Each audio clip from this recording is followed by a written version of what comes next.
With how competitive the rental market is right now, you need to do everything you possibly can to be one step ahead of the competition.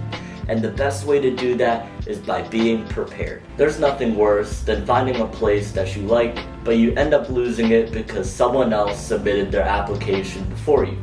So in this video, I'll be sharing everything that you should have prepared before you even think about applying for places. Number 1 is proof of income.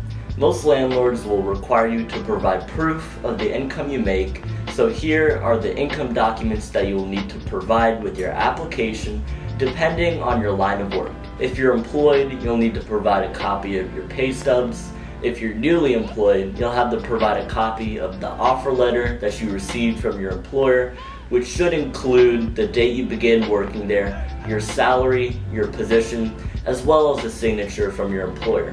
If you're self-employed, you'll need to provide a copy of your 1040, and if you're retired, you'll need to provide your Social Security or annuity statements. Number 2 is bank statements. I don't see too many landlords who ask for bank statements, but some do.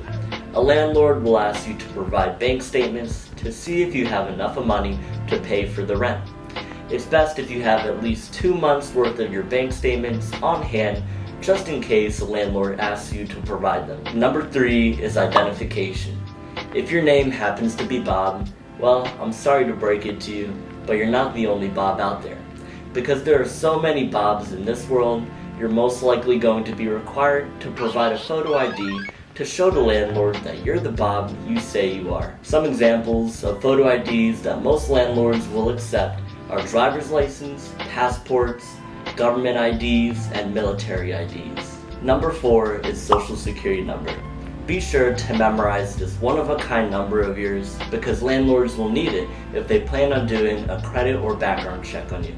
But please be careful when you're giving out your Social Security number because unfortunately there's a lot of scammers out there who take advantage of innocent people. Number 5 is rental history.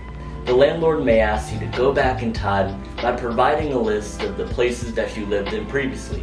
This should include the address, the phone number of the landlord, how long you lived there for, how much rent you paid, and why you left. Number 6 is Landlord References. A lot of landlords will ask you to put your current and/or previous landlord's contact information on the application so that they can find out how good of a tenant you are. Some landlords will even go a step further by asking you to provide a recommendation letter from your landlord. So if you're on good terms with your landlord, see if they would be willing to write a short but formal letter for you. Number 7 is pet information. If you're applying for a place that allows pets, you'll most likely have to provide some information on your little critters.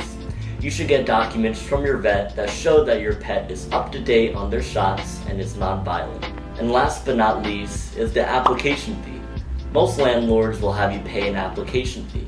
In my experience, I've seen application fees as low as $25 and as high as $100.